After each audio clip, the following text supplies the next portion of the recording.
Hey everyone, this is an introduction. This is the introduction to Tony Cliff, a Marxist for His Time by Ian Birchall. Who is Tony Cliff and why does he deserve such a long biography? In many ways, Cliff falls outside established categories. Cliff was a Marxist theoretician but never held an academic post. He was a political activist yet never even dreamt of trying to enter Parliament. He was a professional revolutionary in the largely non-revolutionary years after 1945. Yet it would be wrong to dismiss Cliff as an obscure figure, marginal to the political mainstream. For those who are deeply unhappy about the way in which that mainstream is flowing, Cliff remains a pertinent and perceptive critic. Cliff provides an important example of how Marxism can be developed to challenge and criticize modern society. Perhaps Cliff's best-known contribution to Marxism was his theory of state capitalism applied to the so-called socialist regimes in Russia, China, and Eastern Europe.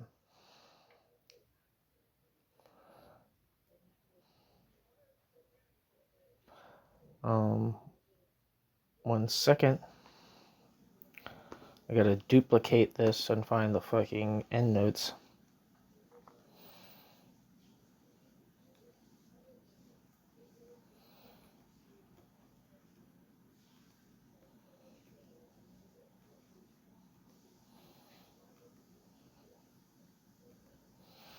Come on.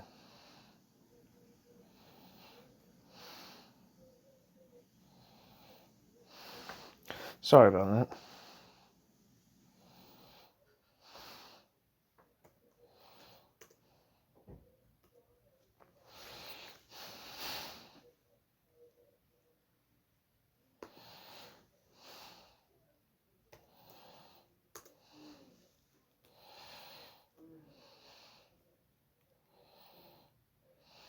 Alright, there we are, sorry. See the comprehensive account of the debate in Marcel van der Linden's Western Marxism in the Soviet Union, published in 2007. In footnote.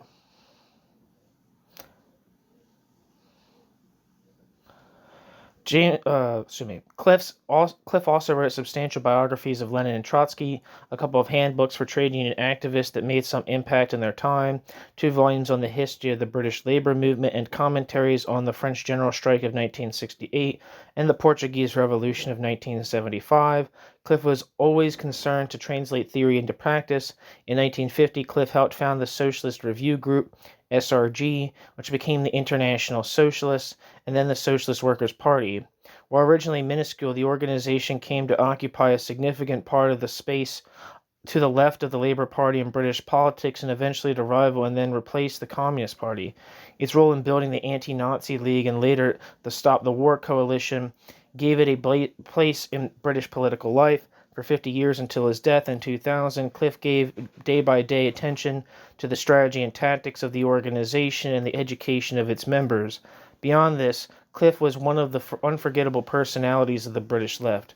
Cliff's sense of humor, his brilliant exploitation of imperfect English, his charm, warmth, and generosity, his peculiar single-mindedness, which could on occasion become ruthlessness in the interest of the organization, never to his personal advantage, all meant that he exerted a powerful influence on many who crossed his path. I would take exception to this notion of the interest of the organization and an organization's leaders' personal interests. That's questionable to me. Time and again, in preparing this book, I have met people who still remember how Cliff encouraged and inspired them 30, 40, or 50 years earlier. As a Marxist thinker, Cliff was, he acknowledged, a, quote, revisionist, end quote. Footnote. See Cliff's article, Marxism and the Collectivization of Agriculture, published in International Socialism 19, winter 1964-65. End footnote. The term revisionism is often used as an insult, but unless Marxism is constantly revised to fit an ever-changing world, Marxism becomes sterile. In the aftermath of the Second World War, Cliff became aware that the analyses provided by Marxism, not only in its distorted Stalinist version, but even in the highly perceptive writings of such anti-Stalinists as Trotsky, did not correspond to reality. As Cliff used to say, the post-war Trotskyists were like people trying to find their way around the Paris metro with a map of the London tube. All Cliff's work reveals an effort to remain true to the fundamentals of Marxism while showing the willingness to look reality in the face and understand what has changed. Cliff's method provides a model for those trying to use Marxism as a tool of critical analysis. Cliff was formed in the Trotskyist tradition and always identified with it, but he had nothing to do with that particular contradiction in terms known as, quote, orthodox Trotskyism. The Trotsky who developed the theory of permanent revolution, who wrote on culture in post-revolutionary Russia, and who elaborated strategies to fight fascism was not a, quote, orthodox, end quote, thinker, but one who was striving to apply the essentials of Marxism to unforeseen realities. Cliff attempted to follow his example. Cliff was not simply a theoretician. Cliff had a remarkable ability to draw people around him and to win lifelong commitment. A great many people, from a range of social backgrounds, had their lives transformed by their encounter with Cliff. I have tried to trace a few examples of this in highly diverse individuals. When I have interviewed people about Cliff, they have often made criticisms, but they almost invariably expressed admiration and respect. Cliff had a remarkable ability to communicate with and influence those from a different generation and a totally different culture to his own. This cannot be explained simply by charisma, though Cliff was a remarkable if unorthodox public speaker. Nor was the loyalty Cliff inspired in any way akin to that of a cult or a sect. Cliff made no concessions to the lifestyle of those he influenced. The only explanation lies in the content of the politics he put across.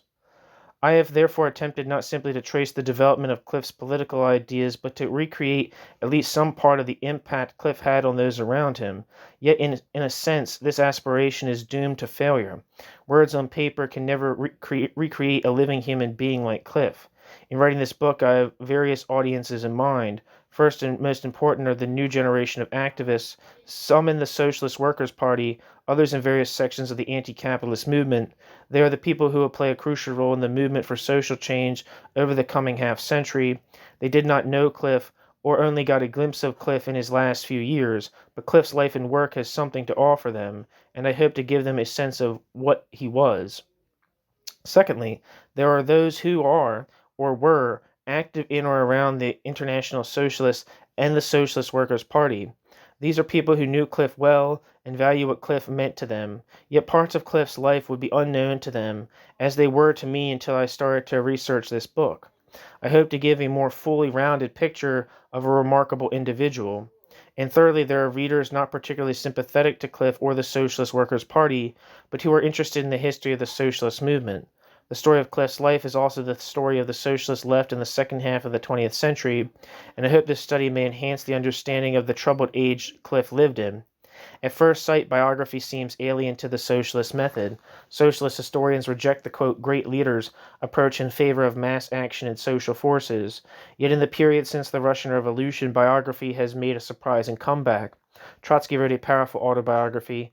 Isaac Deutscher studied the Russian Revolution through biographies of Trotsky and Stalin, which helped to form the understanding of a generation. Pierre Brouet wrote a massive biography of Trotsky, and Jean-Jacques Marie has written major studies of Stalin, Lenin, and Trotsky. Footnote.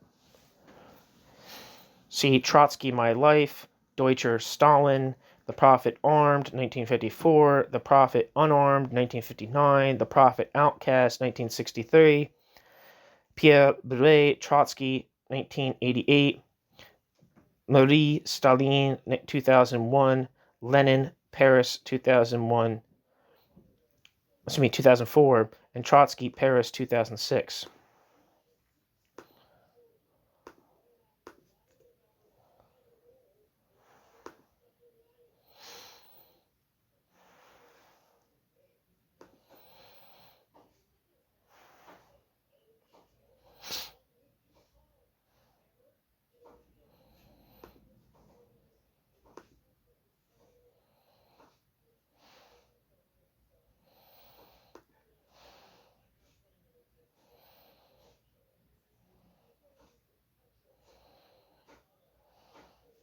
Sorry, I'm looking up seeing if I can find anything in these books.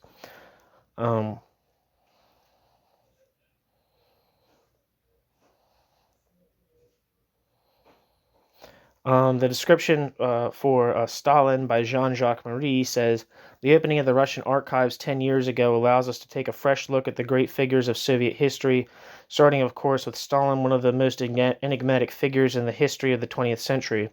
Understanding the man of political and physical purges, of rigged trials, of millions of deaths during the famine of 1932 to 33, of the deportation of some 15 peoples, of the Gulag, of the Cold War, also meant revisiting the question of the, quote, dark work, end quote, of communism from a different angle.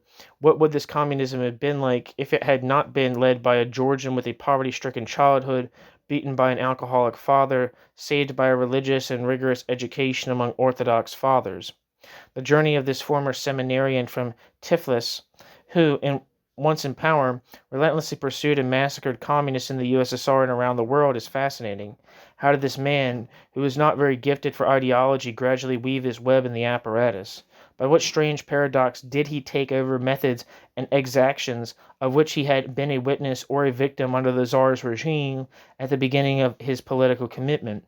The biography that Jean-Jacques Marie offers us, extremely well documented and nourished by sources that are previously inaccessible, is part of the best narrative tradition, one that captures the reader's attention through the precision of the word and the rigor of construction.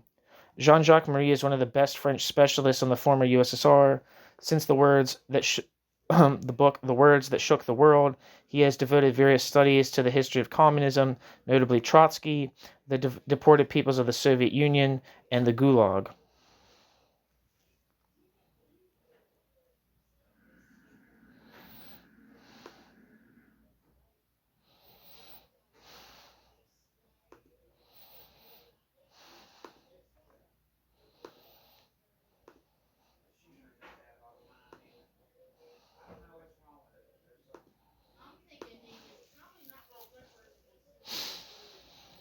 Um, Jean-Jacques Marie's Lenin biography, the description says, quote, a ghost is roaming the planet, the ghost of Lenin, end quote, wrote British historian Robert Payne in 2002.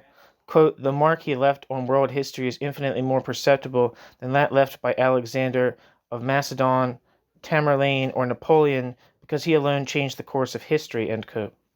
Contrary to what the fall of the USSR, whose 20th anniversary was celebrated in December, this book is published in when? I don't know.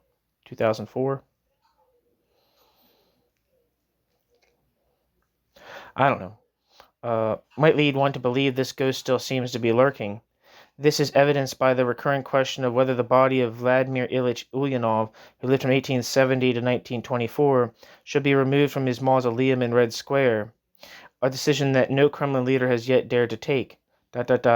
Is this fervor for the father of the Bolshevik Revolution the final echo of a bygone era, or the expression of an authentic collective feeling in a country where the statues representing him and the streets bearing his name still number in the hundreds?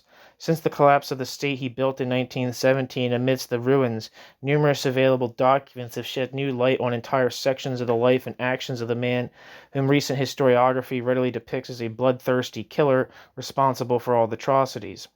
Above all, these documents allow us to highlight the long series of democratic reforms that Lenin initiated and which, for the most part, would not be adopted in Western countries until much later. The nationalization of banks, the creation of a labor inspectorate, the advent of paid vacations and the 8-hour day, the separation of church and state, the establishment of civil marriage, the repeal of the Tsarist penal code which led to the decriminalization of homosexuality, the right to divorce, and finally the freedom to have an abortion. Neither a caricatured hagiography nor a hateful pamphlet, Jean-Jacques Marie's book restores the place in history that is due to this political genius of prodigious intelligence who lived only for the revolution, an essential sum at a time when the financial crisis makes his analysis of capitalism even more striking.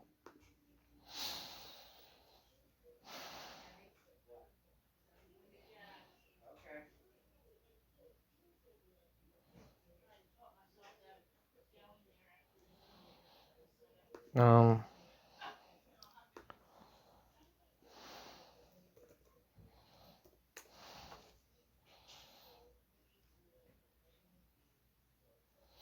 yeah, I'm not seeing anything for his Trotsky biography. I don't see. Um,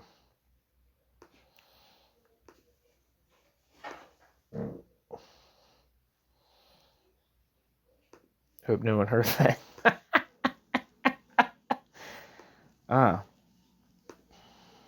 Anyway, end footnote.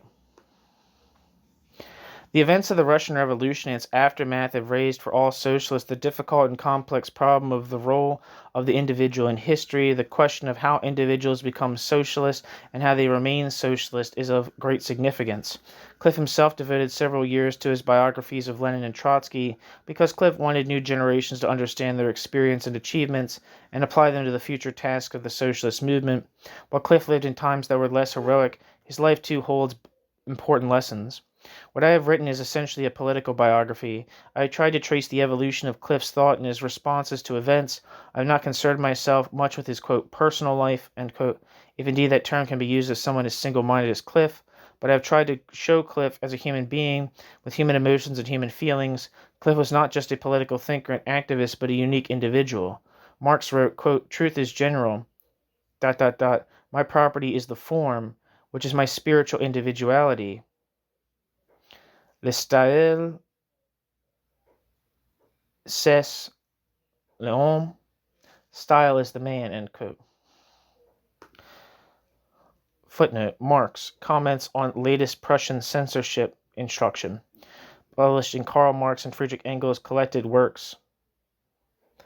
London and Moscow, 1975 to 2005, Volume 1, page 112.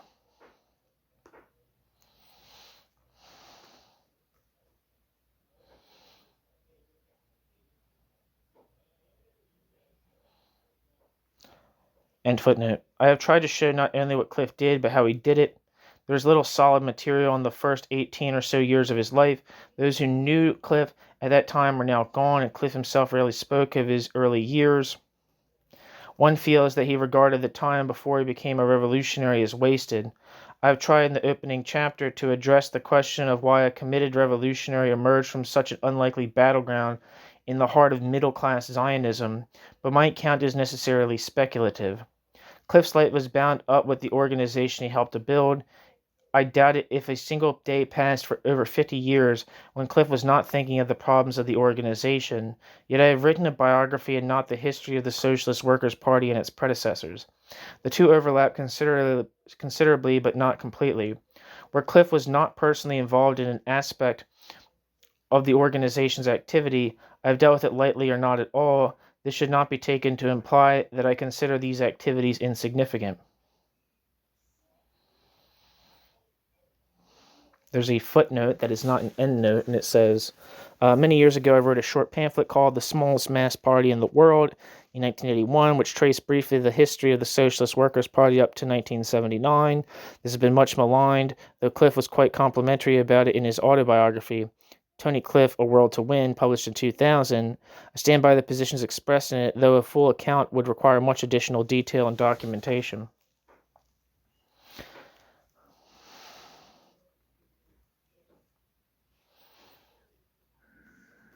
End footnote. Internal disputes in the organization present a particular problem. Anyone who has been through such disputes knows that they can arouse strong feelings and are long remembered. For some readers, the accounts of such disagreements will be the most controversial parts of the book. To those not involved, the same disputes may appear obscure and trivial. I have not dwelt on the detail of such disputes, though some reference is essential to show how Cliff operated. In particular, I have tried to draw out the main issues in some of the arguments which may be of more general interest. For example, the major debates in the 1970s were around such questions as what this was the audience for revolutionary ideas at a particular time, or what a socialist newspaper ought to look like. There is an additional complication. I personally was involved in several of these disputes. Sometimes I was on Cliff's side, sometimes I disagree with Cliff. More generally, I have to make clear my own place in the narrative. I knew Tony Cliff for 37 years, and I can say with certainty that Cliff was the most remarkable person I ever met. I first encountered Cliff when I was a postgraduate student in 1963. Cliff changed my life utterly. In his novel, Birth of Our Power, Victor Serge describes Chernyshevsky's exile to Siberia. A voice comments, quote, wouldn't he have lost a good deal more had he ended up an academician? End quote. Footnote. Serge, Birth of Our Power. published in 1970 in English.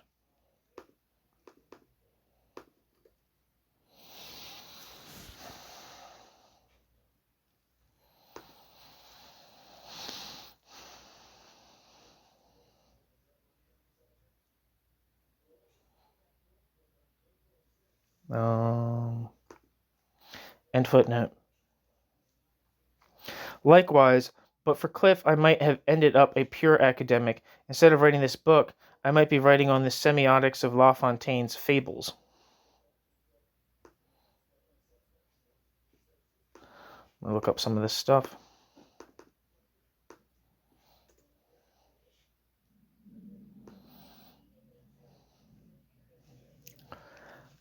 La Fontaine's fables collected. The description on Wikipedia says Jean de La Fontaine collected fables from a wide variety of sources, both Western and Eastern, and adapted them into French free verse. They were issued under the general title of Fables in several volumes from 1668 to 1694 and are considered classics of French literature. Humorous, nuanced, and ironical, they originally aimed at adults but then entered the educational system and were required learning for school children. And Jean de La Fontaine lived from 1621 to 1695 and was a French fabulist and one of the most widely read French poets of the 17th century. La Fontaine is known above all for his fables, which provide a model for subsequent fabulists across Europe and numerous alternative versions in France as well as in French regional languages. After a long period of royal suspicion, Jean de La Fontaine was admitted to the French Academy, and his reputation in France has never faded since. Evidence of this is found in the many pictures and statues of the writer, later depictions on medals, coins, and postage stamps. And then I wanted to look up Serge's Birth of Our Power. Victor Serge's Birth of Our Power.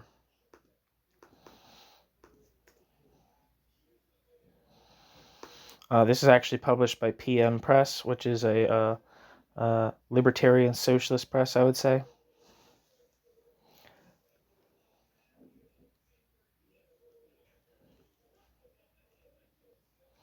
Birth of Our Power is an epic novel set in Spain, France, and Russia during the heady revolutionary years 1917 to 1919.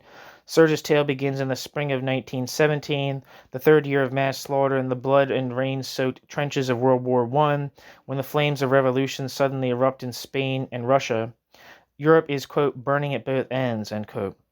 Although the Spanish uprising eventually fizzles, in Russia the workers, peasants, and common soldiers are able to take power and hold it. Serge's, quote, Tale of Two Cities, end quote, is constructed from the opposition between Barcelona, the city, quote, we could not take, and Petrograd, the starving, beleaguered capital of the Russian Revolution besieged by counter-revolutionary whites. Between the romanticism of radicalized workers awakening in their own power and a sundering Spanish metropolis to the grim reality of workers clinging to power in Russia's dark, frozen revolutionary outpost, from, quote, victory and defeat to, quote, defeat and victory. The novel was composed a decade after the revolution in Leningrad, where Serge was living in semi-captivity because of his declared opposition to Stalin's dictatorship over the revolution. Back to the text. I was enormously influenced by Cliff. I served on committees with Cliff, was joint editor of Labor Worker with Cliff for 6 months, and wrote a little book jointly with Cliff. I was for a time one of Cliff's chauffeurs and got the kind of confidences that drivers get before and after meetings. During his final illness, when he was writing his autobiography, he would phone me at 8 a.m. to inquire if I had internal, quote, bulletins, end quote, for 1973. Despite over 50 years in the British Trotskyist movement, Cliff never mastered the pronunciation of one of the commonest words in Trotskyist discourse. I remain committed to the overall politics of the Socialist Workers' Party. Ian Birchall does not belong to the Socialist Workers' Party anymore, to my understanding. I think he said in an article that Trotskyism is finished. I'm not sure, something like that. However, since 1974, I have been a rank-and-file member of the organization, and my perceptions of events and disputes sometimes differ from those of comrades who served on leading committees, several of whom have given me valuable interviews. I am aware that Cliff would probably disapprove of the work I am doing. When I was working on his papers in his home after his death, I felt myself under the scrutiny of Chaney's wonderfully realistic sculpture of him, and I could imagine him saying, quote, "Stop wasting your time and go to the picket line," end quote. These factors might seem to be positive disqualifications. Am I too close to write such a book? For I have set out to write a serious biography, not a memoir. My admiration for Cliff and my 40-plus year membership of the Socialist Workers' Party are not matters that can be denied or concealed. Readers have a right to know where I stand and to make their own judgments on the basis of the information I present. Any claim I make may legitimately be questioned on the grounds that, quote, "he would say that, wouldn't he?" end quote. But partisanship does not obviate the need for objectivity. Anyone in my position has to take seriously the points made by Trotsky in Trotsky's preface to The History of the Russian Revolution. Trotsky argues that objectivity and partisanship are not incompatible, but that the historian must make a particular effort to ensure objectivity. Quote, "This work will not rely in any degree upon personal recollections, ... The author speaks of himself insofar as that is demanded by the course of events in the third person, ...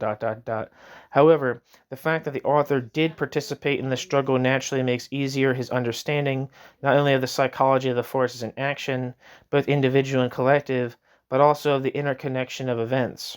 This advantage will give positive results only if one condition is observed, that he does not rely upon the testimony of his own memory either in trivial details or in important matters, either in questions of fact or questions of motive and mood." End quote. Trotsky, The History of the Russian Revolution. I hope I have achieved the balance of partisanship and objectivity required in an honest history. I have provided sources so that the reader may check the evidence independently. I have tried to present the position of Cliff's opponents without distortion. There is no point producing a caricature of one's adversaries in order to claim an easy victory.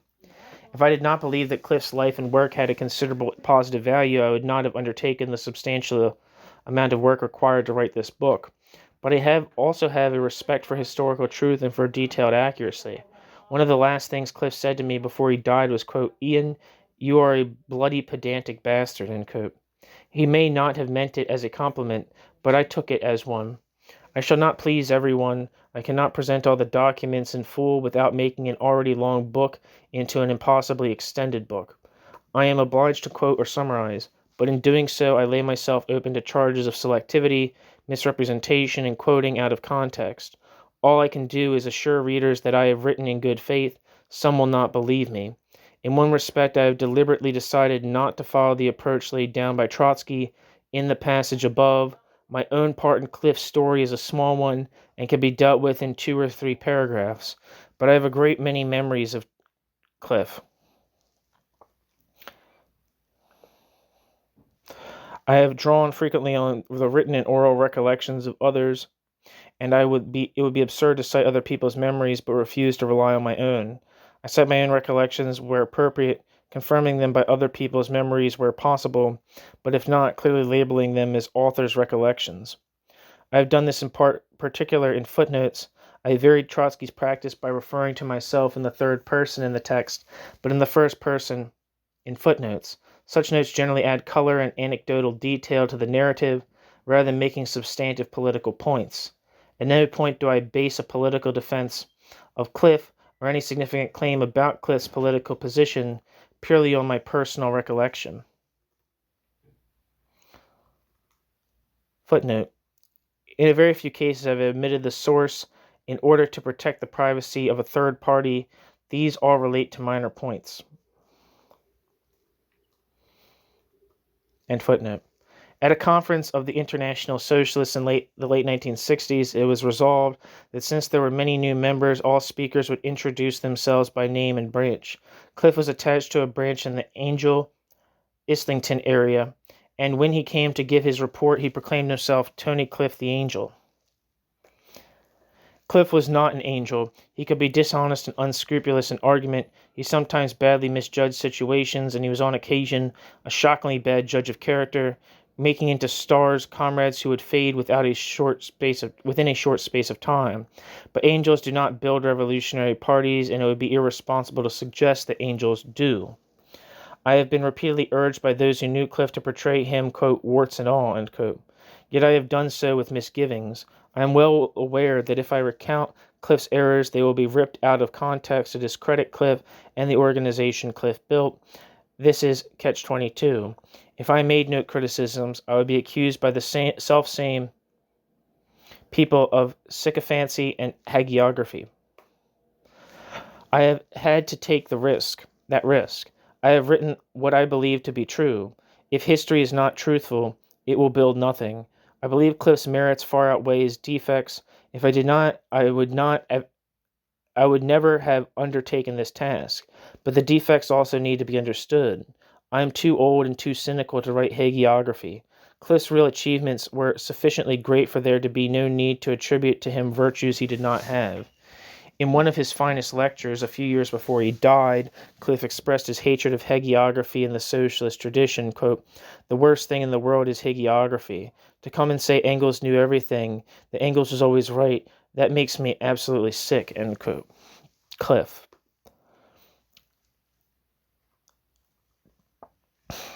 Footnote.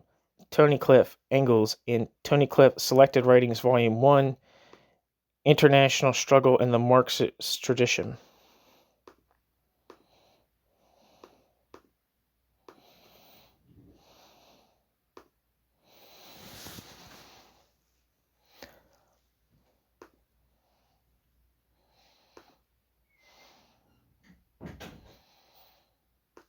The description for this book says, Tony Cliff, who lived from 1917 to 2000, was an outstanding Marxist, standing for a position of, quote, neither Washington nor Moscow, but international socialism, end quote. Cliff's writings and practical activities have helped generate revolutionary organization internationally. With the demise of Stalinism, the bankruptcy of Labour Party-style reformism, and the emergence of anti-capitalist struggle, these ideas are more relevant than ever. This first volume in the collection of Cliff's writings covers continuous engagement with class struggle worldwide. The earliest pieces deal with the issue of Palestine and the Jews, and combine a rejection of British imperialism and Zionism with an analysis of the potential of the Arab working class. A series of texts reprinted here grapple with the interrelations between the dynamics of mass struggle and the tasks of revolutionaries. High points in the fight against capitalism, such as France in May 1968 and the Portuguese Revolution of 1974-75, are studied in detail. The fantastic power shown when the working class fights is set against the problem of its lack of leadership that could guide it to victory. In writings on Luxemburg, Trotsky, and Engels, the issues of mass action, theory and practice, spontaneity and organization, and the dynamics of the Revolutionary Party are developed.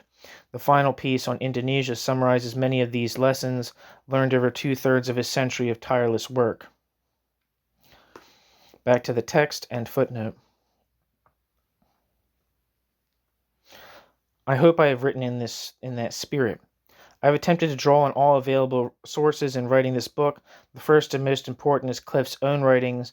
I have compiled a necessarily incomplete bibliography of Cliff's work, including some 20 volumes and some hundreds of pamphlets, articles, reviews, letters, and interviews. Some of Cliff's early writings from Palestine are probably lost for good, but more material may come to light.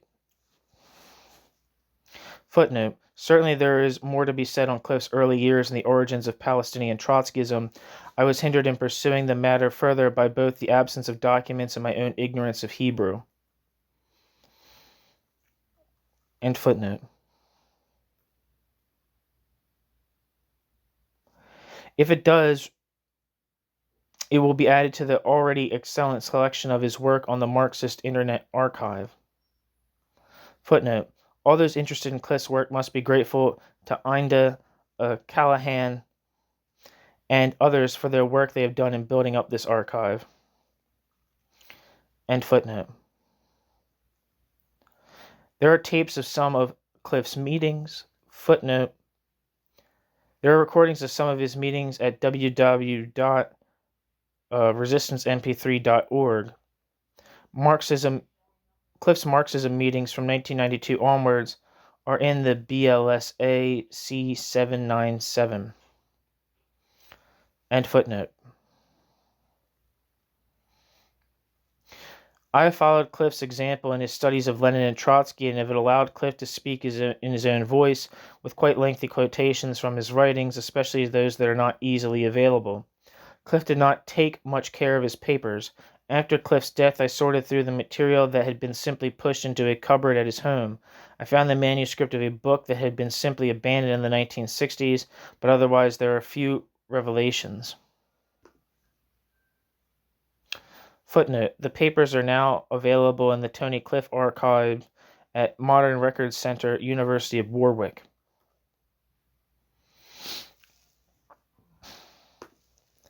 End footnote. Cliff rarely wrote letters. The telephone was his main means of communication, yet the recordings of his telephone calls made by British security survive. They may one day provide valuable material for historians. Footnote: see A. Machen, Spies, Lies, and Whistleblowers.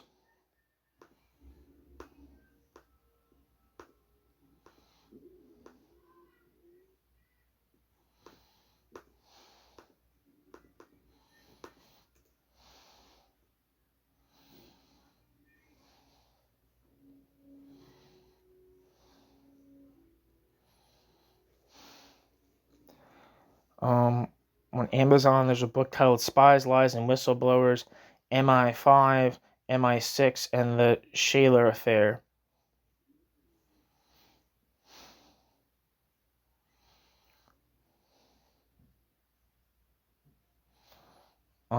It says, David Shaler and Annie Machen worked for MI5's political and counterterrorism department in the 1990s. They were so disgusted by its crimes and incompetence that they left, and David went on the record about the service's failings.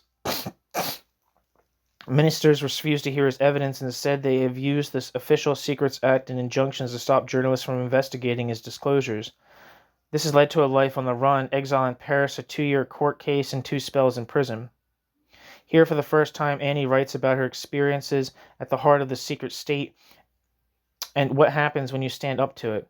Her revelations about illegal intelligence operation, cover-ups to ministers, and MI6 funding of Al-Qaeda operations will shock all of us who like to think that our security services are doing everything in their power to fight terrorism.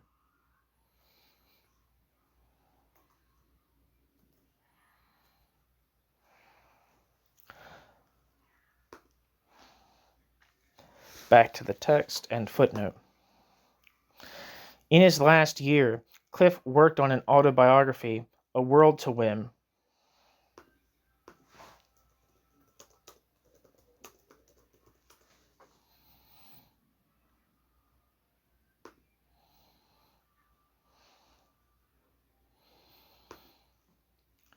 Published just after his death. It was a remarkable document showing Cliff's own assessment of his achievements and intended as a testament addressed to his organization. As biography, it was less than adequate. Cliff was seriously ill when he wrote it and was unable to consult all the relevant documentation. Moreover, while Cliff analyzed his own role in the development of the organization, Cliff often underestimated the contributions of other comrades, and in particular the significance of his own interaction with those comrades. I have used the recollections of those who knew Cliff at various stages in his life. I've tracked down around 10 people who knew Cliff in Palestine, and there are many more who knew him more recently. I've interviewed over 100 people and have obtained many precious details and insights. This material is clearly labeled in the endnotes. Yet this information has to be handled carefully. I am profoundly suspicious of the current fashion for oral history. It is my belief, based on both observation and introspection, that most people's presentation of their memories is selective and sometimes inaccurate. Many of the generalizations I make in the course of the narrative are based on comments made by those I interview. However, I remain convinced that written evidence should always have priority. If Cliff published an article arguing X, while a comrade recalls that at the time he was arguing Y, then as far as I am concerned, X is the position Cliff held, or at least is the position he wished the world to believe he held, which is perhaps as far as any historian can go. I may cite the comrade's testimony about Y, but it can never be used to challenge the validity of X. The basic line of argument about the coherence, consistency, and development of Cliff's thought is based on published material. The years I've spent on writing this book have been rewarding ones for me. I knew when I started that Cliff was a remarkable and fascinating individual, but only as I explored the subject in greater depth did I realize just how remarkable he was. I'm not a historian by training and have never previously written a biography.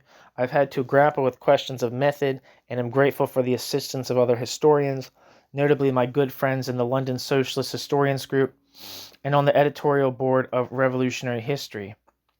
In my own work, this book follows two other studies of Babeuf and Sartre.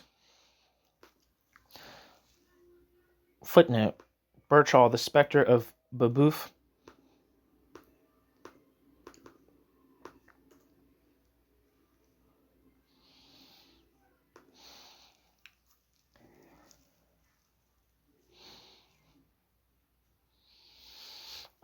The Spectre of Babeuf by Ian Birchall is available with Haymarket Books. And says, while the Great French Revolution of 1789 served as a political compass for several generations of European radicals, for socialists in particular, Gracchus Babeuf was far and away its most important leader. Babeuf and the newspaper he edited, the Tribune des Peuples, I don't know how to say it, the Tribune of the People, pushed well beyond his contemporaries in their staunch defense of democracy and demands for the abolition of private property, going so far as to call for an insurrection against the government of the Directory as it increased its repression against domestic agitators. Babeuf was eventually arrested and executed in what became known as the Conspiracy of Equals. This study of Babeuf as a political thinker, based on an analysis of his extensive writings and on scholarship unavailable in English, draws out why so many considered Babeuf to be a major precursor of the modern revolutionary socialist tradition, and goes on to make the case that his ideas have much to teach today's activists. The first part traces Babeuf's political evolution in the context of the French Revolution. The second examines his changing reputation among subsequent historians, and the final section assesses the originality of Babeuf's thought, showing him to be neither a Jacobin nor a utopian. This updated second edition features an important new introduction by Ian Birchall, a prolific writer and leading authority on Babeuf, that summarizes Babeuf's historical significance, his ideas, and his practice in revolutionary France.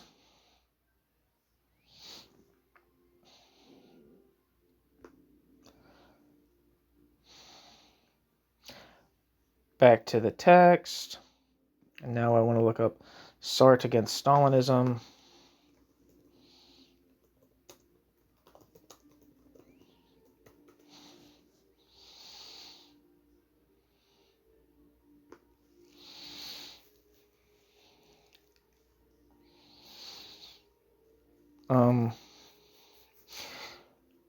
The description for Sartre against Stalinism by Ian Birchall says, most critics of the political evolution of Jean-Paul Sartre have laid emphasis on his allegedly sympathetic and uncritical attitude to Stalinist communism due to a large extent to their equation of Marxism with Stalinism. It is true that Sartre was guilty of many serious misjudgments with regard to the USSR and the French Communist Party, but Sartre's relationship with the Marxist left was much more complex and contradictory than most accounts admit.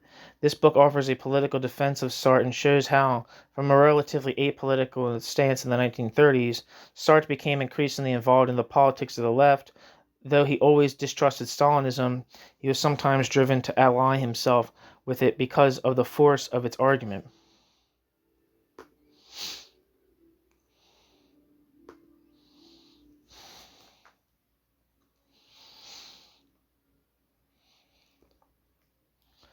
Back to the text and footnote. They are an oddly assorted trio, the autodidact from Picardy, the Parisian intellectual, and the professional revolutionary from Hackney. Yet socialism has a rich and varied history, and if it is to revive in the 21st century, then it will draw on many different sources. In Cliff's words, quote, ideas are like a river, and a river is formed from lots of streams, end quote. Cliff. I could not have written this book without assistance from many, many people inside and outside the Socialist Workers' Party. I include a list of those who gave me interviews or sent written communications, but beyond that, I have to thank many more who gave me information, suggested sources to be followed up, made illuminating comments, or simply and quite justifiably told me to hurry up. I have been struck by the fact that some of those I have contacted have been keen to help me, even though they had no particular sympathy for Cliff or the politics of the Socialist Workers' Party. I can only attribute this to a recognition of Cliff's significance and a wish to see an adequate record of his life and work. I hope I have at least partly met their expectations. I have spoken about Cliff at the Socialist Workers' Party annual Marxism event, to the London Socialist Historians Group, and a conference organized by Historical Materialism and the British Sociological Association Theory Study Group. My thanks to all who participated in the discussions. All errors are entirely my own responsibility. It is intended to set up a website which will contain a section devoted to Cliff's biography, where we will note any corrections and additional information brought to our attention. Details will be given at www.bookmarksbookshop.co.uk, which is the bookshop of Socialist Workers' Party. Apologies to those who gave me information or suggested leads I might follow up, and who find I have not taken up their points. The book is probably already overlong, and I had to impose a limit somewhere. Finally, a few regrets and acknowledgments.